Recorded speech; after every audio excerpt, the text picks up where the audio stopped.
వాస్తవంగా ఈరోజు నా అదృష్టంగా భావిస్తున్నా. ఎందుకంటే కోటి సభ్యులున్న పార్టీకి ఒక వర్కింగ్ ప్రెసిడెంట్గా జాతీయ అధ్యక్షులు చంద్రబాబు నాయుడు గారు నన్ను నియమించడం జరిగింది.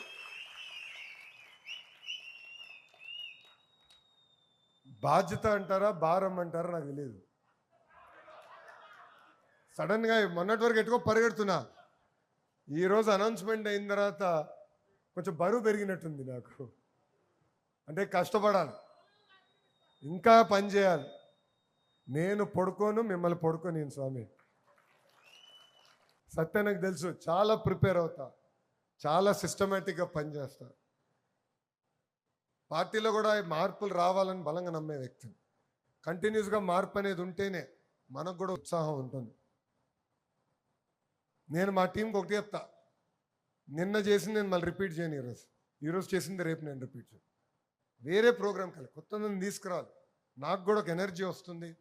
అప్పుడే నేను కార్యకర్తలు కూడా ఉత్తేజపరచగలుగుతానని నేను చెప్తాం జరుగుతుంది. ఇది మనందరం గుర్తుపెట్టుకోవాలి.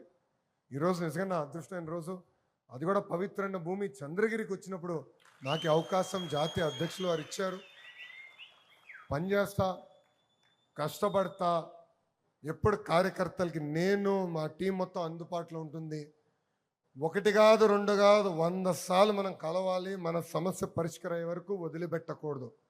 అంతేగాని అలిగే మట్టుకు ఇంట్లో పడుకుంటే నేనే వస్తాను, మీ లోకేష్ వస్తాడు, మిమ్మల్ని మీ ఇంటి నుంచి బయటికి తీసుకొచ్చి పని చేపిస్తాడని ఈ సభాముఖం మీ అందరు తెలుపుకుంటూ, నాకింత అద్భుతమైన అవకాశం ఇచ్చిన తెలుగుదేశం పార్టీ కార్యకర్తలందరికీ పేరు పేరున నా హృదయపూర్వక ధన్యవాదాలు తెలుపుకుంటూ